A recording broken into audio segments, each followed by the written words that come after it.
Hello friends, नमस्कार। स्वागत है आपका अपने यूट्यूब चैनल रणवीर महरिया में। इस वीडियो में हम अध्ययन करने वाले हैं एसएससी सीजीएल व 10+2 में सामान्य ज्ञान से संबंधित टॉप 20 क्वेश्चन हम सोल्व करने वाले हैं, जो कि एग्ज़ाम की दृष्टि से महत्वपूर्ण रहने वाले हैं। ये अपना मॉडल पेपर 4 होगा। इससे पहले हमने 3 मॉडल पेपर सोल्व किए हैं। यदि आपने वो मॉडल पेपर नहीं देखे हैं तो डिस्क्रिप्शन बॉक्स में मैंने उनका लिंक दे रखा है, आप वहाँ जाके वो तीनों मॉडल पेपर देख सकते हो। तो दोस्तों, आप इस वीडियो को अंत तक ज़रूर देखिएगा। यदि आपको वीडियो पसंद आता है तो वीडियो को लाइक कीजिएगा और अपने दोस्तों के साथ शेयर कीजिएगा और कमेंट करके बताइएगा कि आपको वीडियो कैसा लगा। तो आइए देखते हैं।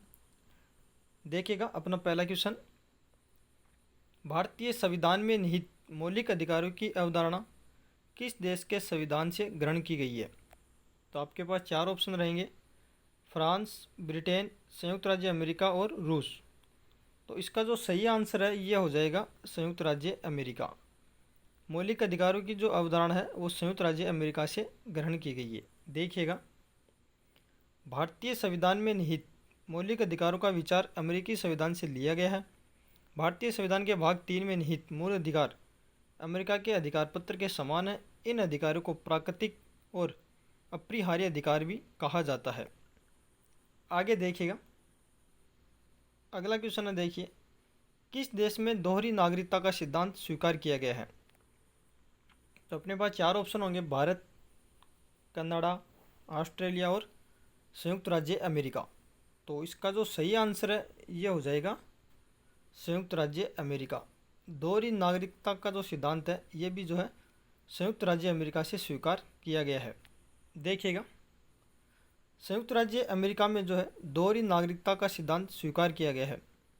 अमेरिका में शासन व्यवस्था का स्वरूप है वो संघीय है, जिसके अंतर्गत केंद्र एवं प्रांतों की सरकार को मध्य शक्तियों का स्पष्ट विभाजन किया गया है तथा केंद्र एवं प्रांतों के द्वारा लोगों को अलग अलग नागरिकता प्रदान की गई है। आगे देखिए, अगला क्वेश्चन है। देखिए, अल्पसंख्यकों के हितों की सुरक्षा पर किस अनुच्छेद में प्रावधान किया गया है? तो आपके पास 4 ऑप्शन रहेंगे, अनुच्छेद 14, अनुच्छेद 19, अनुच्छेद 29 और अनुच्छेद 32। तो इसका जो सही आंसर है यह हो जाएगा अनुच्छेद 29। अल्पसंख्यकों के हितों की सुरक्षा हेतु जो प्रावधान किया गया है ये अनुच्छेद 29 में किया गया है। देखिएगा, संविधान के अनुच्छेद 29 में अल्पसंख्यक वर्गों के हितों के संरक्षण का प्रावधान किया गया है, जिसके अनुसार भारत के राज्य क्षेत्र में या उसके किसी भाग के निवासी या नागरिकों को अपनी भाषा, लिपि या संस्कृति को बनाए रखने का अधिकार होगा। आगे देखिए, अगला क्वेश्चन देखिएगा अपना, समान नागरिक संहिता किस राज्य में लागू है? तो अपने पास 4 ऑप्शन रहेंगे, जम्मू कश्मीर, नागालैंड, गोवा और मिजोरम। तो इसका जो सही आंसर है ये हो जाएगा गोवा। देखिएगा, समान नागरिक संहिता के अंतर्गत सिविल मामलों जैसे विवाह, तलाक तथा उत्तराधिकारी आदि के संबंध में सभी धर्मों के लिए समान कानून लागू होता है। भारत के गोवा राज्य में समान नागरिकता संहिता लागू है। भारतीय संविधान के अनुच्छेद 44 के अंतर्गत सभी नागरिकों के लिए समान सिविल संहिता का प्रावधान किया गया है। आगे देखिएगा, अगला क्वेश्चन है। देखिएगा, अंतर्राष्ट्रीय अहिंसा दिवस कब मनाया जाता है? तो आपके पास 4 ऑप्शन रहेंगे, 10 दिसंबर, 30 जनवरी, 2 अक्टूबर या 30 मार्च। तो इसका जो सही आंसर है यह हो जाएगा 2 अक्टूबर को। अंतर्राष्ट्रीय अहिंसा दिवस जो है 2 अक्टूबर को मनाया जाता है। देखिए, 15 जून 2007 को संयुक्त राष्ट्र महासभा ने महात्मा गांधी के जन्म दिवस 2 अक्टूबर को अंतर्राष्ट्रीय अहिंसा दिवस के रूप में घोषित किया है। तभी से प्रतिवर्ष जो है 2 अक्टूबर को अंतर्राष्ट्रीय अहिंसा दिवस मनाया जाता है। आगे देखिए, अगला क्वेश्चन है। देखिए अपना, निम्नलिखित में से सर्वाधिक कठोर तत्व कौन सा है? तो अपने पास 4 ऑप्शन रहेंगे, हीरा, सीसा, प्लेटिनम या टंगस्टन। तो इसका जो सही आंसर है ये हो जाएगा हीरा। सर्वाधिक कठोर धातु कौन सा तत्व कौन सा है? हीरा है। देखिएगा कैसे। हीरा सभी प्राकृतिक तत्वों में सर्वाधिक कठोर होता है, जबकि प्लेटिनम जो है सबसे कठोर धातु मानी जाती है। आगे देखिए, अगला क्वेश्चन अपना देखिए, कांसा निम्नलिखित में से किसकी मिश्र धातु है? तो अपने पास चार ऑप्शन रहेंगे, तांबा और जस्ता, टिन और जस्ता, तांबा और टिन, और लोहा और जस्ता। तो इसका जो सही आंसर है ये हो जाएगा तांबा और टिन जो है कांसा की मिश्र धातु मानी जाती है। देखिएगा, कांसा जो है तांबा और टिन की मिश्र धातु है, जिसमें सामान्यतः तांबा जो है 88% तथा टिन जो है 12% होता है। कांसे का उपयोग जो है बर्तन तथा मूर्तियों बनाने में किया जाता है। आगे देखिएगा, अगला क्वेश्चन अपना देखिए, भौतिक परिवर्तन का एक उदाहरण है। तो अपने पास चार ऑप्शन रहेंगे, हवा में चांदी के बर्तनों का काला होना, मोमबत्ती का जलना, दूध से दही बनना, या पानी में चीनी का घुलना। तो इसका जो सही आंसर है ये हो जाएगा पानी में चीनी का घुलना। एक क्या है? भौतिक परिवर्तन है। देखिएगा, भौतिक परिवर्तन में पदार्थ के भौतिक गुणों में परिवर्तन होता है, जैसे पदार्थ की आकृति एवं माप, रंग, आयतन, घनत्व अथवा प्राकृतिक अवस्था, जैसे ठोस, द्रव एवं गैस में परिवर्तन आदि जो है भौतिक परिवर्तन के उदाहरण हैं। भौतिक परिवर्तन अस्थायी तथा उत्क्रमणीय होते हैं। भौतिक परिवर्तन की प्रक्रिया में किसी नए पदार्थ का निर्माण नहीं होता है। आगे देखिएगा, अगला क्वेश्चन है अपना देखिए, सिगरेट लाइटर में निम्नलिखित में से कौन सी गैस प्रयुक्त होती है? तो अपने पास चार ऑप्शन रहेंगे, ब्यूटेन, मेथेन, प्रोपेन और रेडोन। तो इसका जो सही आंसर है ये हो जाएगा ब्यूटेन। देखिएगा, ब्यूटेन एक अति ज्वलनशील रंगीन गैस है। ब्यूटेन का रासायनिक सूत्र C4H10 होता है। ध्यान रखिएगा। और ये एक ज्वलनशील रंगीन गैस है जिसे सरलता से दबाव डालकर तरलीकृत किया जा सकता है। ब्यूटेन का वाष्प दबाव अपेक्षाकृत कम होता है, इसीलिए इसे प्लास्टिक के छोटे दबाव पात्रों में रखना सरल होता है। आगे देखिएगा, अगला क्वेश्चन अपना देखिए, एक प्राकृतिक बहुलक है। तो अपने पास चार ऑप्शन रहेंगे, बेकेलाइट, सेल्यूलोज, PVC या नाइलॉन। तो इसका जो सही आंसर है ये हो जाएगा सेल्यूलोज।